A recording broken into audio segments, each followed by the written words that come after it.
So close. All right. And we're live. Hey, folks. Thanks for tuning into the BAMF podcast. I'm your host, Mike Lafferty. And today we are honored to have Mr. Christopher Lights from Free League here with us today to talk about Twilight 2000 Kickstarter, which is blowing up and breaking the internet into little bitty shards, even as we speak. So congratulations on that, Chris. Thank you. Hello, everybody. Hey. So have you guys hit all of your stretch goals already? No, we added some new ones. So those are... I think some of those are still locked. Yeah, okay. There's still some that are locked. Like there's another scenario, conversion rolls. Let's see, the solo one got unlocked. The soundtrack, the VTT edition. The soundtrack. All right. Yeah, I'm not exactly sure what that's going to be. That one's new to me. So it sounds like it's going to be a lot of like System of a Down. Yeah, stuff like that. Right. I know some people were suggesting like automatic weapons fire and such. Oh God. I'm not sure if that'll happen. We'll see. Well, I'm just gonna put this out there. Coolio has very reasonable rates these days. Does he? Wow, yeah. That's good to know. And also, if you want to go for more of a 90s feel, I know a guy who knows MC Hammer. Really? So yeah. I would love to see MC Hammer do a commercial for Twilight 2000. He actually can't touch this because it'll explode. It's a mod. He actually lives in my brother's suburb out in the Bay Area. Yeah, and he is the speaker like every year at the high school graduation because he's the only. Right. He doesn't put the pants on. Pants are extra. And why are we talking about MC Hammer when we're got Twilight 2000? Pants are extra. Pants are extra. That is my life goal. That I write an RPG book big enough to where they have to book me as the graduation speaker every year. Right, and then your rider is, hey, pants are extra. No brown M&Ms and no pants. The Utilikilt is free. Pants are extra. All right, enough of my irrelevant fucking tangents. Let's talk about Twilight 2000. Why is this game awesome? Why do I need it now? Well, you need it now because the Kickstarter is now. So you have to get in on the good prices. I think people have been wanting a more realistic apocalypse that is still not the actual apocalypse we're living through. So I think it's a good time for people to, sort of bridge the gap between something like Gamma World and something like The Road. There's no current game that I can think of that really fits the bill. And the last one was probably Twilight 2000 or one of the Morrow Project iterations or something. Although those had mutants in it, so that wasn't super realistic. But I think there's a call for it. I think as players, as game masters, and as just people that consume narrative. I mean, the apocalypse doesn't get old. We've been obsessed with it as humans since we started writing, and probably way before. Yeah, that's reasonable. It just occurred to me there might be a niche unfilled for semi-realistic, retro apocalypse fiction. I think there is. The 80s in all manner of pop culture have come back big, and I think it's natural to resurrect an iconic 80s game like this with an 80s, scenario about how the Cold War ended, which it really very easily could have ended, the way it's depicted in the game. We got really lucky that it did not. Fair enough. Well, hey, tell us a little about it. It's a new system. We're not going with the old rules. And I think as mentioned pre-show, I had reached out to some post-apocalyptic game fans on Reddit and Facebook, and the big question I got was, can you talk about why you're going with new rules and you're not going to have the old, more granular rules from back in the day? Well, I mean, the old rules are 36 years old now, and I think to some level they're just simply out of date. It's an older way of playing games. There was a lot of fiddly parts to it. I loved it, back in the day, but I wouldn't necessarily want to run first edition of most things now, even D&D. Plus, there's a whole new market out there. Gaming is popular in a way it hasn't been in years, and people are playing a different sort of game. So if you're trying to sell them on something that was, popular long ago, you also have to bring something new to it. And for that, you need rules that are a little bit more speedy and efficient. But we are putting in more granularity based on people's requests. So it's not going to be like a story game or whatever. I mean, there's tactical aspects, and if you get shot, that's not a good thing. It's not like you're playing D&D where you can just get walloped and take hit point damage. But it's not going to be as granular as the first edition, because that got to be kind of hard to play for a lot of people. I was very familiar with it back in the day when I was a kid, and it would still take hours to run a firefight. That's just too much. So you can't have your U.S. Army Unitarian chaplain cast Cure Light Wounds? No, you can't, Okay. sadly. I mean, if you really want to, make your own supplement, I suppose you could. By the way, we've got just play D&D at that point. Fair enough. We have viewers, believe it or not. Ron Fraser is saying, I always have known of Twilight 2000, but the fact that Free League is doing this with their Year Zero engine sold me on this. Well, thanks, Ron. Jacob Blackman says, congrats on funding so quickly. Jacob Blackman, frequent co-host and occasional watcher. And, well, hey, cool. People are watching us. That's no pressure. No one get too nervous, but, It's going to be crazy when Chris gets up and starts dancing on camera. Indeed. I have such good memories of Twilight 2000. That was the very, very, very first RPG that I ran on a regular basis, and I did it in college. I made friends I've had my whole entire life. But I honestly, as somebody that went through both editions, I nothing made me happier than to hear that you're going with a brand new system, because as much fun as I had playing that game, so many memories came back, like how, in combat, the one thing you we broke Chris. Chris, what happened, buddy? Hello? Okay, Chris. Here we go. Lost you for a second. Please continue. I'm sorry. Well, I was thinking how, you could do person-on-person combat to an acceptable degree. I don't think we'd be talking about the game if the person-on-person combat didn't work. But Lord help you if somebody shot a vehicle. Yeah, that was crazy. If somebody shot a vehicle, there were times I just picked up my screen and slammed it to the floor. Shaking my fist. The person that made me actually look up the vehicle damage rules. Yeah, that was crazy, because you had to track like what happened when it hit the one side, and then inside what happened, and then if it made it out, if the blast came out the other side, and yeah, that was.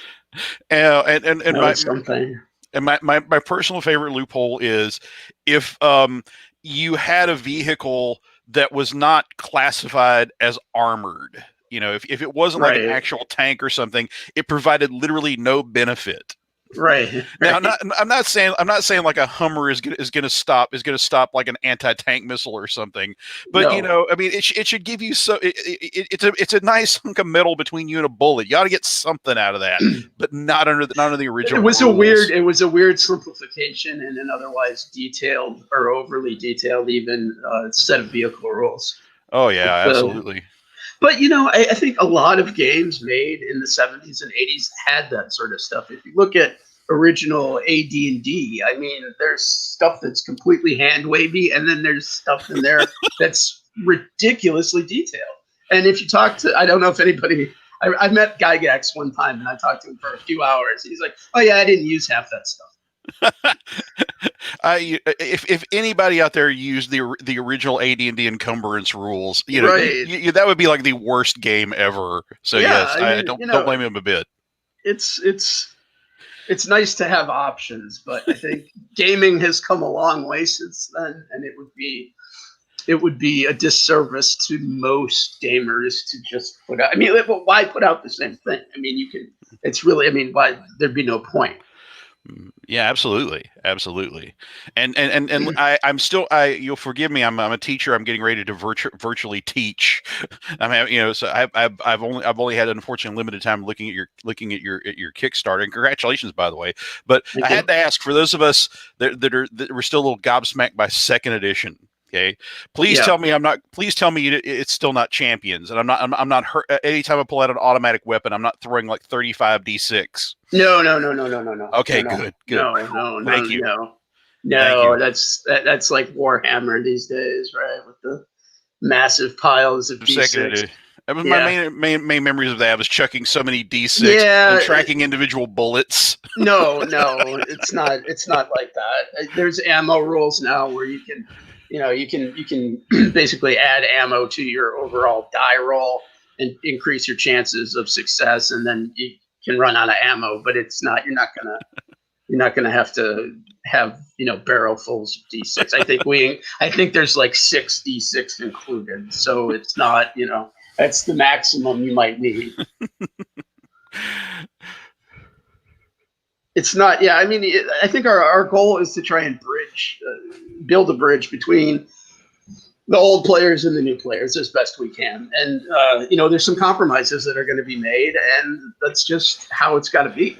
You can't. Yeah. You're not. I mean, as a creative endeavor, also you can't aim to please everybody, because what you're going to get is something that everybody thinks is, and the creators aren't happy with, and nobody's really happy with. I mean, it's not a good way to go into a project. You had mentioned you were adding some granularity into the Year Zero engine for Twilight 2000. Can you just give us a few glimpses into what that means? We're tweaking ranges. We're further breaking down machine guns into different categories, light, heavy, medium, and then what that means, like to a real world machine gun. The hexes that we're going to have on the battle mats, we're deciding exactly how long each hex is going to be, what kind of area it's going to represent, drilling down a little bit into cover suppression. We still have coolness under fire. The combat is tactical. I mean, but it's not unwieldy.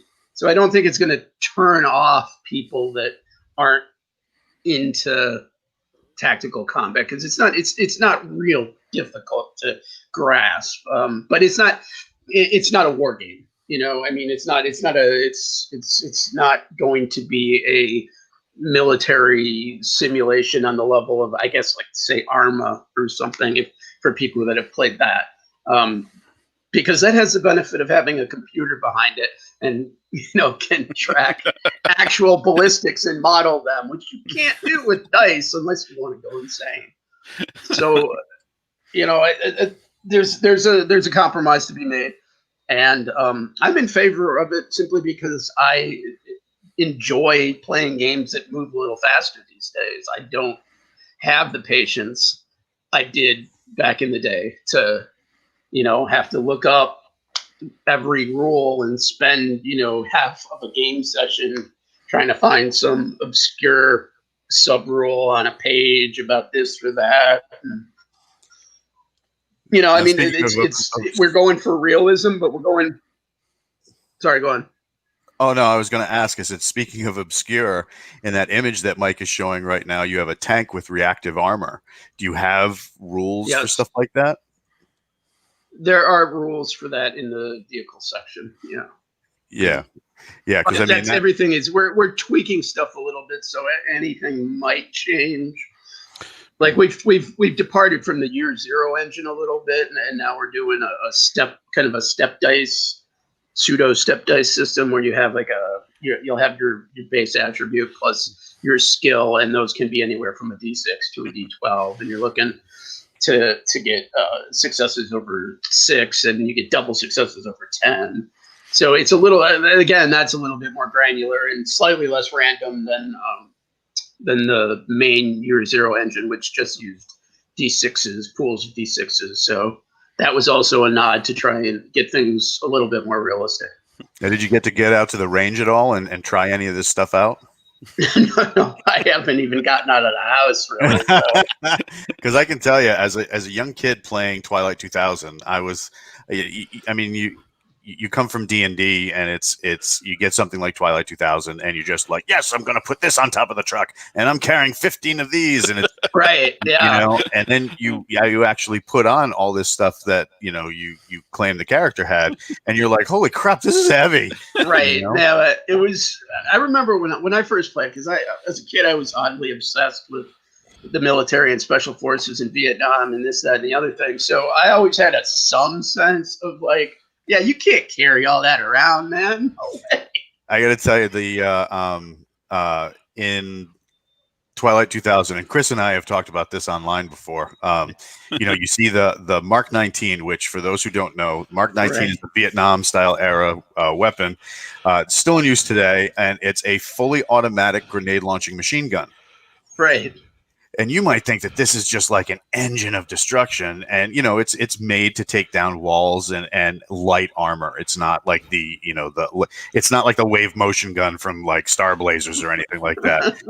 But when you get down behind that thing for the first time and realize A, how heavy it is even unloaded, right? Or B, when you fire it, I can remember the first time firing one of those things and laughing like a schoolboy who just realized he'd won the school lottery and had the hottest teacher in school, because that is the funnest gun. And I know, I'm just going to murder some grammar right now.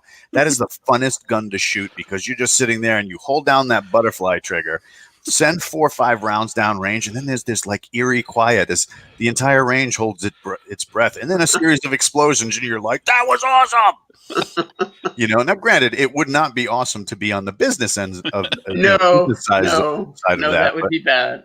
Especially in the game, because you didn't want to actually put a vehicle in the combat. You were always using it against people. Yeah. Yeah, vehicle combat is simpler than it is in first edition. That's for sure. That's there was just too much complexity there. Oh yeah. I think just, gaming has evolved to the point where for most players, I think they want to have a game that flows pretty well and combat at least moves along. And earlier editions of Twilight 2000 and pretty much every game that's still existing today, combat often got bogged down with a lot of extraneous details. Like if you think about Rollmaster, I mean, that was, there was a damn table for everything. Okay, wait a minute. You got hit in the foot, but which toe? Yeah. It's just like. So, what about those of us who like to LARP? What kind of LARP rules can I expect? You're on your own with that one, man. Yeah, you go down to your local recruiting office. Right. You tell them. I played that this LARP military game. Yep, I played that LARP for 20 years. Fair enough. It's not the pizza and chips that you had around the gaming table. I can tell you that. Now, the one player in my group that always wanted to argue like technology details and that piece of equipment can't do that, eventually did join up. And the joke in our friend circle is that like he did it just so he could positively win all the arguments that he started in my game. I played with a guy like that. I played with a guy that had been a Navy SEAL in Vietnam, and then another guy who was in the Army in the 80s, and we did some Morrow project. It was with Twilight 2000, and they were very specific about all that stuff, which is fine, but, if there got to be a debate, it's like, all right, well, are we going to finish this firefight, or are you guys going to debate about whether the Stoner was a better gun or not? The answer to that is yes.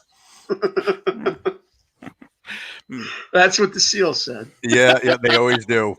They always do. They love that thing. It's like it's almost like religious fervor with them. Well, it's not a stoner. It's like, slow down, dude. You weren't even born in the 70s. Come on. I know. Walt, Page Yum is a thing now. I mean, maybe this is a new sideline for you.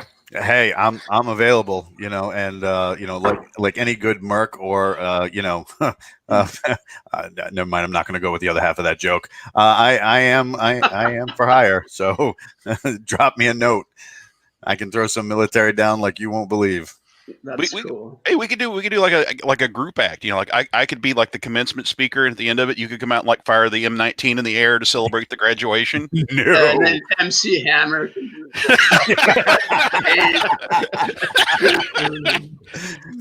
I'm waiting for him to show up in the comments, going like, "Hey guys, here's my agent." Yeah, that'd be awesome. I can't shoot What's this. up, MC? No. My job sense is tingling. Someone is talking about giving me work. Oh my God! So what are some of the stretch goals like on this? Well, let's see. What have we met so far? We have met. I can pull it. Hey, there's a metal box on here. There's a metal box. That's an upgrade, I believe. So you can get a. Now, if you need it, the place where I buy ammo from just got in a crap ton of 40 millimeter ammo cans, just the empty cans, so you can store stuff in. I can put you in touch with those people. They can hook you up. What do those cost anyway? Out of curiosity. 40 millimeter ammo can, just the can itself. Yeah, I shall go on my. not the ammo. Oh, the ammo is You know, expensive. Yeah, we're not going to be able to ship the ammo. I'm pretty sure. You know, Walt, I'm sorry that you missed Gen Con the year that WotC did its big push for their Axis and Allies game, their version of Axis and Allies. Oh god! Because they lined the floor at Gen Con with like actual World War II era military vehicles. Did And our they? running Wow. and our running gag was, I don't know if I can afford this new 1-to-1 scale mini game. Yeah, right. Right. Oh my right. god! So, because I am a responsive and attentive host, I have pulled up the list of new stretch goals. Looks like the first one that is yet to be unlocked is conversion rules. What's up with that?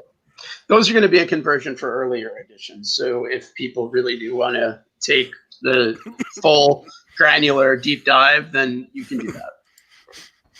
Kind of like in the IT business when we have to rehire an old Fortran developer to Exactly. That's exactly some what legacy code. Okay. Yes. Cool. And after that, we have the Burned Town scenery location. That's going to be that's by a writer that worked on Tales from the Loop.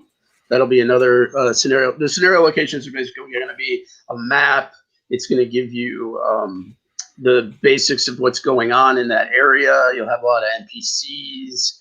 You're going to have various conflicts between those NPCs and factions, and then the players wander in and the GM sees what happens. That's how those are going to work. The expanded gear section is going to be more weapons, more vehicles. MREs. You know, I don't know how far we're going to drill down into MREs, but if you look on the No. there's two Twilight 2000 Facebook groups, and there's a lot of ex-military guys that go on about MREs and CRATs, and they'll say what their favorites are, and then like the ones they hate, and it's interesting because they almost always agree on the ones that were total crap and the ones that were decent, like you could call almost food or whatever.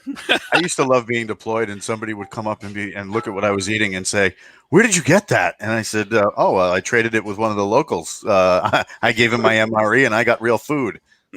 Enjoy that cold spaghetti there, bro." Yeah.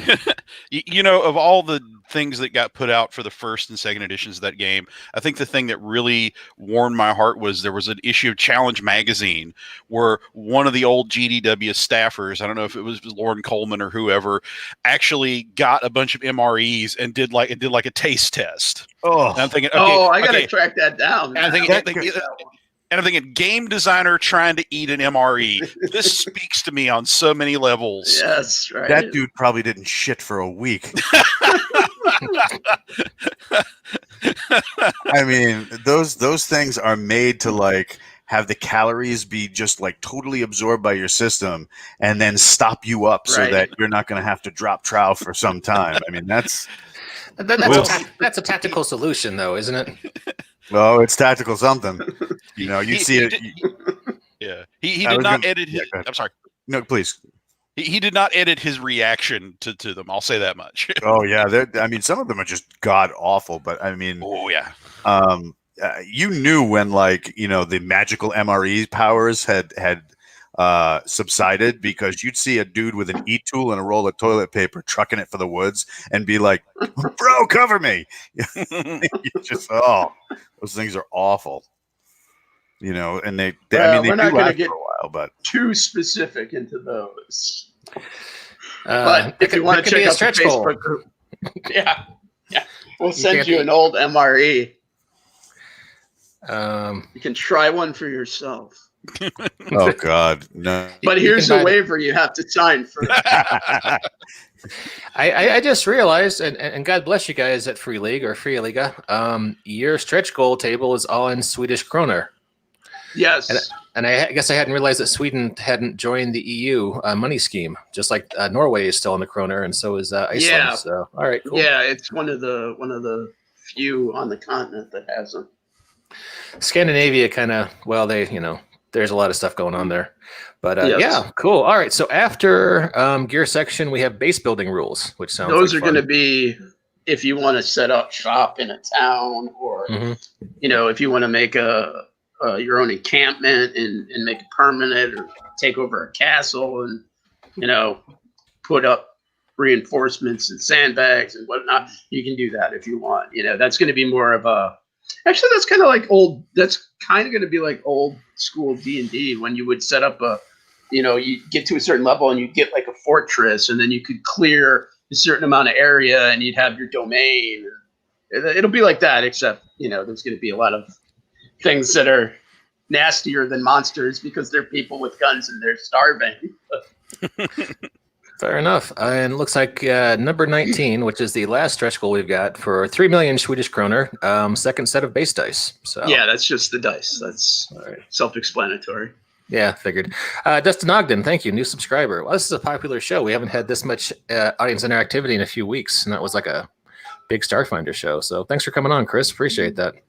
My pleasure. In answer to the hotly anticipated question of how much does a 40 millimeter ammo can cost, about $25. Yes. Really? Yeah, I'm guessing we're getting a better deal than that. On the, yours is probably smaller. Yes. Yeah, because 40 millimeter, that's going to be a really big box. Yeah, you can fit all sorts of stuff in there. Throw in books, dice, an MRE, and then I don't know, maybe some black market firearm or something like that for those special backers. Yeah, that's for anybody in the U.S. You could probably, that's probably legal, but that's an old school box set. So. Yeah. Yes, very old school. Yeah, I was happy that we're doing a box set. I miss box sets. I'm working on another project where we're also doing a box set, so it's fun to see those come back. Yeah, it's a beautiful thing. So was I the only guy? I can't have been the only group where we were playing in the American West, doing like a Red Dawn kind of situation. Oh no, a lot of people did that for sure. Yeah. When we get to America, I'm definitely gonna be mining some Red Dawn stuff. That was a cinematic classic as a kid. Don't forget the headbands in the artwork. Oh right. Well, come on, we gotta have that. Yeah, I mean, Patrick Swayze had to have something to hold that awesome hair back. Well, speaking of Chris, I want to ask you a question, designer to designer. Yeah. Any particular thoughts on why this game is based off the second edition timeline as opposed to the first? That was really just Tomas's call.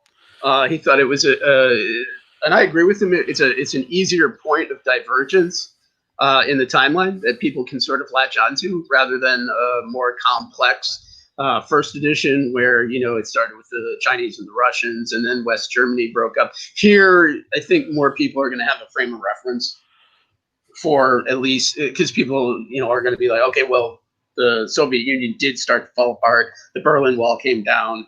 Germany got reunited. There's just more in common with our own timeline, and then you have this one point where it just shoots off into an alternate timeline.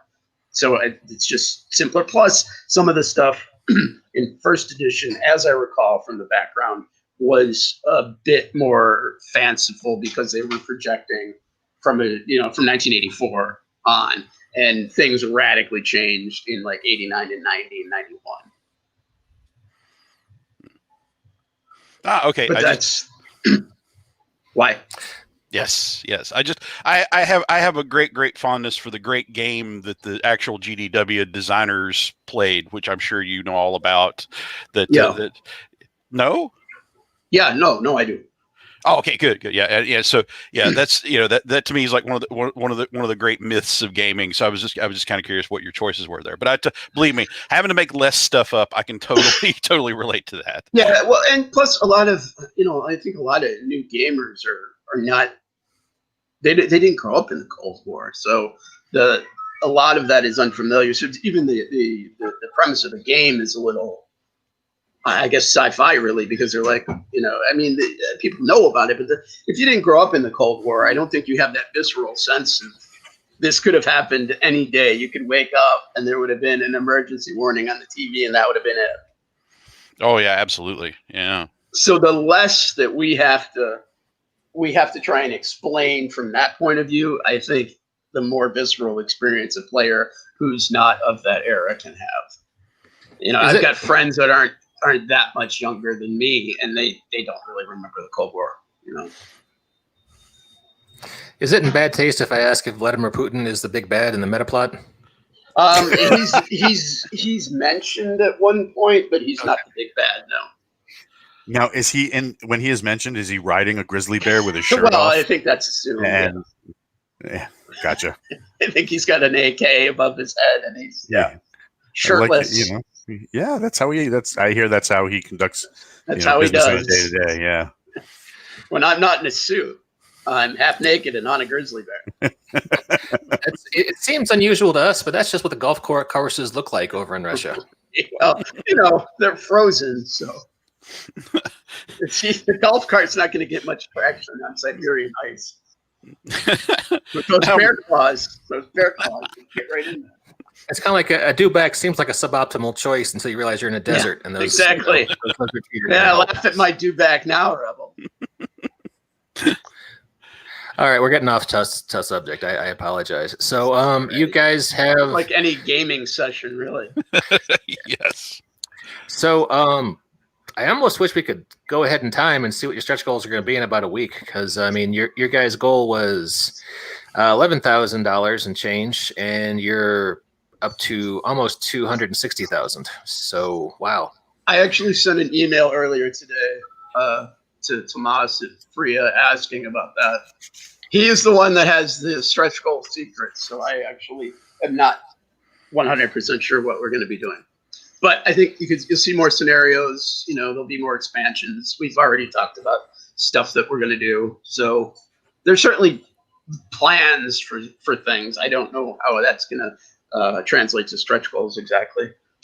This blew up, I think, faster than any of us thought it would. So. Well, yeah, it's one of those things that's surprising because you figure, most of your audience is probably North America, and we've got like a minor depression going on right now. Yeah, exactly. I guess people. The odd thing is that Kickstarter gaming on Kickstarter has gone up since the pandemic, which is kind of the opposite of what people expected. I think people are staying home more. They need things to do. I mean, I'm a very small publisher myself, and I've had one of my best sales years in 2020. So with gaming, so much of it is having reading material and going through it and preparing for an adventure, making characters, that kind of stuff. So there's things you can, and now that we all have internet, there's ways to game. It's not the same, but you can still play. So it's something that didn't get hit as hard entertainment-wise as, say, movies, which, have just gotten devastated. Well, we might get to see New Mutants finally, so that's one plus side. That's true, yes. And thank God we had, what's the little dude that spins around, the video game remake that they just did with Jim Carrey? Oh, Sonic. Yes, thank God that came out. Everybody was waiting for it.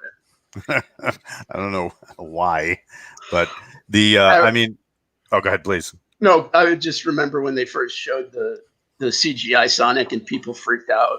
Yeah. Like it was the worst thing that ever happened to them. And then 2020 came along. Hold my beer. You thought you had problems. No. Yes. Yeah. All right. Well, we're coming up on 40 after the hour. Chris, any additional questions? Mr. McLaughlin, I mean. Oh, I feel like I picked this poor man's brain to pieces. I owe him a Coke or an MRE or something for putting up with much appreciation. Just make sure it's not the Franken Beans one. Walt, how about you? Closing thoughts, follow-up questions? Do not eat MREs. I will try not to, but like I said, I'm not getting out a lot. So. Right on. Well, hey, I promised Craig Campbell that before we ended this show, we would just mention that NerdburgerCon, speaking of gaming and online stuff, is happening tomorrow. And 3 of the people on this beautiful podcast are going to be giving a seminar on how to write scintillating adventures for your at-home group. And that will be happening. Boy, Scantily clad adventures? I meant to say scintillating, and it came out all wrong. I'm sorry. All right. Yeah, here we go. Yeah, here's the sign-up page, and when is our panel? It's tomorrow night at 6 o'clock Eastern? Yeah, 6 o'clock, I believe. 6 o'clock Eastern, you can get to that. If you go to the sign up page, you'll get some information. It'll be facebook.com/BAMF podcast. Also, Owen Stevens from Paizo will be there. Lewis Porter Jr., various other cool people. So come check it out. And we are giving stuff away because we're not above bribery here at the BAMF podcast. From Ice Cream Dice, we are giving away. They've given us a root beer float assortment of gaming dice. We'll be giving that away to one of our listeners. So come check it out. It'll be great. You can win stuff. And that is my last shout out. And the sign up link, go to nerdburgergames.com. You can find it. It's also here on the screen right now. And that's all I got. Mr. Lights, thank you very much for coming on. It's a pleasure talking to you, sir. Thank you for having me. I had fun. And let's see. Chris, well, appreciate you guys coming out again. And to all of our listeners and viewers, we'll catch you next time on the BAMF podcast. Bye, everybody. See ya. Now there's an